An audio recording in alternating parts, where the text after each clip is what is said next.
Gaza में Trump का piece plan Netanyahu की बमबारी पर भारी पड़ा है, लेकिन नेतन्याहू की जो युद्ध वाली नाक ऊंची थी, उसकी शक्ल सूरत 24 घंटे में पूरी तरह बदल चुकी है।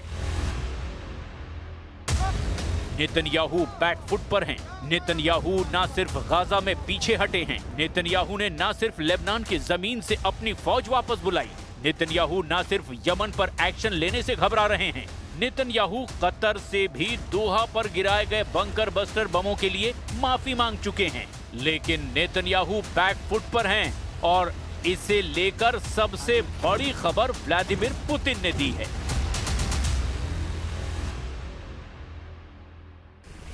व्लादिमीर पुतिन ने बड़ा दावा किया है।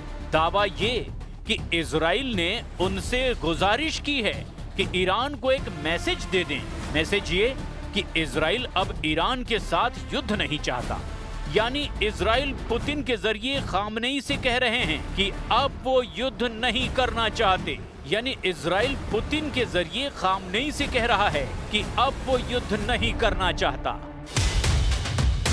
पुतिन का ये दावा नेतन्याहू को लेकर बहुत बड़ा सिग्नल दे रहा है। 13 जून को ईरान और इजराइल का जो युद्ध शुरू हुआ था, जब ईरान की मिलिट्री लीडरशिप को एक झटके में इजराइल ने खत्म कर दिया था, और उसके बाद ईरान के मिसाइलों ने वही हाल तेल अवीव और हाइफा जैसे इजरायली शहरों का किया। अब नेतन्याहू उस ईरान का सामना नहीं करना चाहते। व्लादिमीर पुतिन ने ये दावा ताजिकिस्तान में किया है। राजधानी दुशांबे में सेंट्रल एशिया रशिया के बीच शिखर वार्ता के दौरान पुतिन ने ईरान को लेकर इजराइल का रुख बताकर सबको चौंका दिया। ईरान को लेकर नेतन्याहू का नया खौफ वर्ल्ड मीडिया में सुर्खियां बन रहा है। पुतिन के हवाले से यही खबर छप रही है कि नेतन्याहू अब ईरान से युद्ध नहीं चाहते। ईरान को लेकर नेतन्याहू की मजबूरी क्या है? ईरान को लेकर नेतन्याहू क्यों इतने बेबस नजर आ रहे हैं? इस वक्त नेतन्याहू की स्थिति गाजा से लेकर तेहरान तक क्यों कमजोर नजर आ रही है? इसे समझने के लिए पुतिन और नेतन्याहू के बीच 7 अक्टूबर को ही फोन कॉल की कुछ डिटेल समझ लीजिए। इस फोन कॉल को लेकर रिपोर्ट है कि नेतन्याहू ने पुतिन से कहा कि आप ईरान को फाइटर जेट और बाकी हथियार ना सप्लाई कीजिए, और ईरान और रूस के बीच इस वक्त सुखोई 35 की डील को लेकर बात चल रही है। रिपोर्ट है कि नेतन्याहू ने इशारा किया कि अगर आप ईरान को हथियार सप्लाई करेंगे तो इजराइल यूक्रेन को हथियार पहुंचाएगा।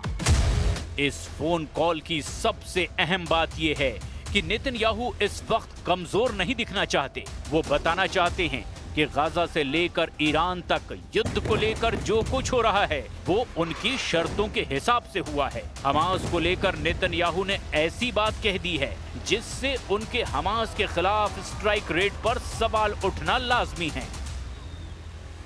חמאס הסכים לעסקה רק כשהרגיש שהחרב מונחת על צווארו, והיא עדיין על צווארו.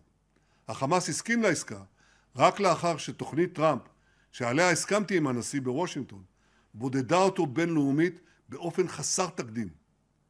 בשלב הנוכחי של התוכנית, אנחנו ממוקדים בשחרור חטופינו. 735 दिन के युद्ध में इजराइल ने गाजा पर 1,10,000 टन बम बरसाए। इस बमबारी में 67,000 लोग मारे गए, जिनमें 20,000 से ज्यादा बच्चे थे। इस बमबारी में 2,500 परिवार पूरी तरह से खत्म हो गए। इजराइल की बमबारी में 1,70,000 लोग घायल भी हुए। अब हमास को लेकर इजराइल के एक्शन में ये बात साफ है कि गाजा में हमास की लीडरशिप पूरी तरह खत्म हो गई। लेकिन इजराइल हमास के लड़ाकों को फिर भी खत्म नहीं कर पाया, क्योंकि गाजा में हमास के लड़ाके हमेशा इजराइल पर हमले के लिए तैयार बैठे नजर आते हैं।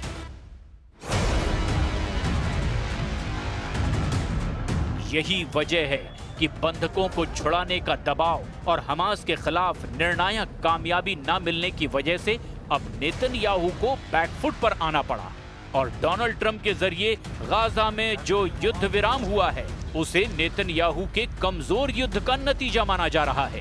तस्वीरें अब सामने हैं। इजराइल की सेना गाजा में अपना बोरिया बिस्तर समेट रही है। गाजा में डोनाल्ड ट्रंप का शांति मिशन नेतन्याहू की बमबारी के सामने भारी पड़ा है और नतीजतन नेतन्याहू की युद्ध ना खत्म करने वाली जिद कमजोर पड़ी है। साफ है कि नेतन्याहू बैकफुट पर हैं। वो गाजा से पीछे हटने को मजबूर हुए हैं। दक्षिण लेबनान से उनको सेना वापस बुलानी पड़ी है। वहां भी इजराइल का युद्ध सिर्फ हवाई हमलों तक ही सीमित रहा है। जब नेतन्याहू ने कतर में हमास की लीडरशिप को टारगेट किया, तब ट्रंप के दबाव की वजह से नेतन्याहू को कतर की अमीर से माफी भी मांगनी पड़ी। और यमन के खिलाफ तो नेतन्याहू कभी मजबूत नजर आए ही नहीं, क्योंकि यमन पर बमबारी के बावजूद हूथी ने इजराइल को टारगेट बनाना नहीं छोड़ा।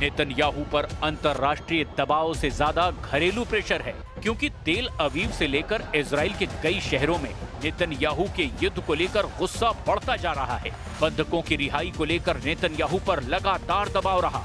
इजराइल की सड़कों पर लोग ट्रंप और नेतन्याहू के पुतलों के साथ प्रदर्शन करते रहे और ये तस्वीरें ऐसी हैं जो व्हाइट हाउस में भी देखी गई। यूरोप के शहरों में भी यही मैसेज गया कि इजराइल की जनता ही अब नेतन्याहू के खिलाफ होती जा रही है।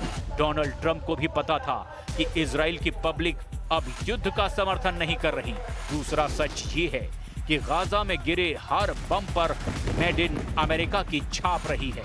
अमेरिका के अब भी इजराइल में हजारों टन बम सप्लाई किए जा रहे हैं। החטופים כולם ישובו אלינו. בימים הקרובים בעזרת השם נביא את כולם. לצד השמחה האדירה על שובם, הם יעמדו לפני משימה קשה של שיקום גופני, שיקום נפשי, ועם ישראל כולו יחבק אותם כדי שיעמדו מחדש על רגליהם. את החטופים החללים נביא לקבר ישראל. हमास के पास इजराइल के 22 जिंदा बंधकों और 26 इजरायली नागरिकों की लाशों पर इन सभी की वापसी के मुद्दे ने नेतन्याहू की सरकार को शुरू से ही हिला रखा है। अब नेतन्याहू चैन की सांस ले रहे हैं। गाजा में अब शांति लौटेगी, इसकी पूरी गारंटी अभी कोई नहीं दे रहा, क्योंकि इजराइल ने युद्ध तो हमास के खिलाफ शुरू किया था और हमास तो अब भी गाजा में मौजूद है। हालांकि अब बंधक लौट आएंगे, इस बात की गारंटी मिल चुकी है। देखा जाए तो गाजा में नेतन्याहू के युद्ध ने इजराइल को कई मोर्चों पर घेरे रखा। इस दौरान उसकी हिजबुल्लाह से भी जंग हुई और ईरान से भी युद्ध लड़ा गया। लेकिन इन 2 सालों के दौरान तमाम कामयाबियों के बावजूद नेतन्याहू का युद्ध पर पूरा कंट्रोल नहीं रहा।